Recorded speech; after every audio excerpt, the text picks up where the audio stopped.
ಹೌದು ಒಂದು reality show content ಕೊಡಲೇಬೇಕು, ಕಂಟೆಂಟ್ ಕೊಡೋದಲ್ಲಿ ಸ್ವಲ್ಪ ಹೆಚ್ಚು ಕಮ್ಮಿ ಆಯಿತು ಅಂತಂದರೆ ಈ ಥರ ತಪ್ಪುಗಳು ಆಗುತ್ತೆ, ಎದುರುಗಡೆ ಇರೋ ಪರ್ಸನ್ಗೂ ಕೂಡ ಹರ್ಟ್ ಆಗುತ್ತೆ ಅಂತ ಅಂದ್ಬಿಟ್ಟು ಇಲ್ಲಿ ಅಶ್ವಿನಿ ಅವರು ಕೂಡ ಯೋಚನೆ ಮಾಡಬೇಕು. ಇವನ್ ಆ ಒಂದು ಜಾಗದಲ್ಲಿ ಅಶ್ವಿನಿ ಅವರಂತರ ಯಾರೇ ಇದ್ರೂ ಕೂಡ ಯೋಚನೆ ಮಾಡಲೇಬೇಕಾಗುತ್ತೆ. ನಾನು ಅವ್ರಿಗೆ ಬೈದಿದ್ದೀನಿ, ನಾನು ಅವ್ರಿಗೆ ಏಕವಚನದಲ್ಲಿ ಮಾತಾಡಿದ್ದೀನಿ ಅಂದರೆ ಅವರು ಕೂಡ ನಮಗೆ ಮಾತಾಡ್ತಾರಲ್ವಾ, ನಾವು ಕೊಡ್ತಿದ್ದೀವಿ ಅಂತಂದರೆ ಅವರು ಕೂಡ ನಮಗೆ ಕೊಡ್ತಾರೆ, ಅದನ್ನು ತೊಗೊಳಕ್ಕೆ ನಾವು ರೆಡಿ ಇರಲೇಬೇಕಾಗುತ್ತೆ. ಒಟ್ಟಿನಲ್ಲಿ ಧ್ರುವಂತವ್ರಂತೂ ಇಲ್ಲಿ ಹೇಳಿದ್ರು, ನಾನೇನಾದ್ರೂ ಹೋಗಿದ್ರೆ ಜಾನ್ವರಿ ಇವಾಗ ಆಲ್ರೆಡಿ ಹೋಗಿದ್ದಾರೆ, ನಾನೇನಾದರೂ ಹೋಗಿದ್ರೆ ನಿಮ್ಮನ್ನ ಉರಿದು ಮುಕ್ಕಿಬಿಡ್ತಾ ಇದ್ರು ಎಲ್ಲರೂ ಅಂತ ಬಿಟ್ಟು. ಖಂಡಿತವಾಗ್ಲೂ ನೋಡಿ ಅಶ್ವಿನಿ ಅವರು ಜಾನ್ವರಿ ಎಷ್ಟು ತುಂಬ ಚೆನ್ನಾಗಿ ಫ್ರೆಂಡ್ಶಿಪ್ ಇತ್ತು, ಅವ್ರು ಹೋಗಿದ ತಕ್ಷಣ ಧ್ರುವಂತವ್ರ ಜೊತೆ ಕ್ಲೋಸ್ ಆಗಿ ಮಾತಾಡ್ತಲ್ವಾ, ಅದೇ ರೀತಿ ಧ್ರುವಂತವ್ರು ಹೋದ್ಮೇಲೆ ರಕ್ಷಿತ್ ಅವ್ರ ಹತ್ರ ಇಲ್ಲ ಅಂತಂದರೆ ಇನ್ನೂ ಬೇರೆ ಯಾರಾದ್ರ ಹತ್ರ ಕ್ಲೋಸ್ ಆಗಿ ಫ್ರೆಂಡ್ಶಿಪ್ ಆಗಿ ಮಾತಾಡ್ತಾರೆ. ಅವ್ರು ಇಲ್ಲ ಅಂದಿದ ತಕ್ಷಣ ಇಲ್ಲಿ ಇನ್ನೂ ಜಾಸ್ತಿ ಅಶ್ವಿನಿ ಅವರು ಕುಗ್ಗೋಗ್ಬಿಡ್ತಾರೆ, ಹಾಗೆ ಹೀಗೆ ಅನ್ನೋ ರೀತಿ ಇಲ್ಲಿ ಮಾತಾಡ್ತಾ ಇದ್ರು ಧ್ರುವಂತವ್ರು. ಒಟ್ಟಿನಲ್ಲಿ ಧ್ರುವಂತವ್ರಿಗೆ ಏನಂತಂದ್ರೆ ಒಂದು ಕಂಟೆಂಟ್ಗೋಸ್ಕರ ಏನೋ ಮಾಡಕ್ಕೆ ಹೋಗ್ತಿದ್ರೆ ಅದು ಅವ್ರಿಗೆ ರಿವರ್ಸ್ ಹೊಡಿತಿರೋದು ಗೊತ್ತಾಗ್ತಲ್ಲ. ಈ ಒಂದು ವಿಚಾರದ ಬಗ್ಗೆ ನಿಮ್ಗೆ ಅನಿಸುತ್ತೆ ವೀಕ್ಷಕರೇ, ಯಾರ್ದು ತಪ್ಪು ಯಾರ್ದು ಸರಿ ಅಂತ ಅನಿಸ್ತು ಅನ್ನೋದ್ರ ಬಗ್ಗೆ ಮಿಸ್ ಮಾಡದೆ ಕಮೆಂಟಲ್ಲಿ ತಿಳಿಸಿ.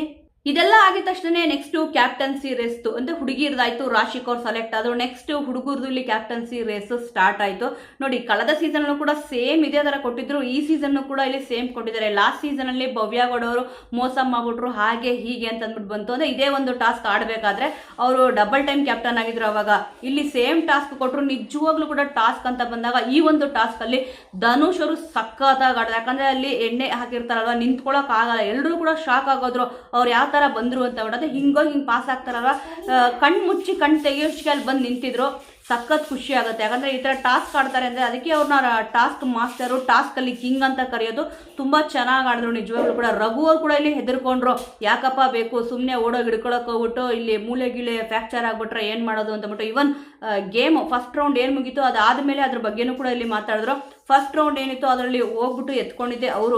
ಇಲ್ಲಿ ರಘು ಅವರು ಬಿದ್ದೋಗ್ತಾರೆ, ಮತ್ತೆ ಇಲ್ಲಿ ಧ್ರುವಂತವ್ರು ಬಿದ್ದೋಗ್ತಾರೆ. ಇವನ್ ರಘು ಅವ್ರು ಬಿಡಿ ಸ್ವಲ್ಪ ಇಲ್ಲಿ ಏಜ್ ಆಗಿದೆ, ಧನುಷ್ವರ್ಗೆ ಏಜ್ ಚಿಕ್ಕದಿದೆ, ಸ್ವಲ್ಪ ಬಿಸಿ ರಕ್ತ ಅಂತಾನೆ ಹೇಳ್ಬೋದು. ಬಟ್ ಗೇಮ್ ಅಂತ ಬಂದಾಗ ತುಂಬಾ ಚೆನ್ನಾಗಿ ಆಡ್ತಾರೆ ಧನುಷ್ ಅವರು. ಧ್ರುವಂತವ್ರು ಇಲ್ಲಿ ಪ್ರಯತ್ನ ಪಡ್ಬೋದಿತ್ತು, ಅಷ್ಟೊಂದು ಚೆನ್ನಾಗಿ ಪ್ರಯತ್ನ ಪಡಲಿಲ್ಲ. ಯಾಕಂದ್ರೆ ಧನುಷ್ ಅವ್ರಿಗಿಂತ ತುಂಬಾ ಚೆನ್ನಾಗಿ ಆಡೋ ಒಂದು ಅವಕಾಶ ಕೂಡ ಇಲ್ಲಿ ಸಿಕ್ಕಿತ್ತು.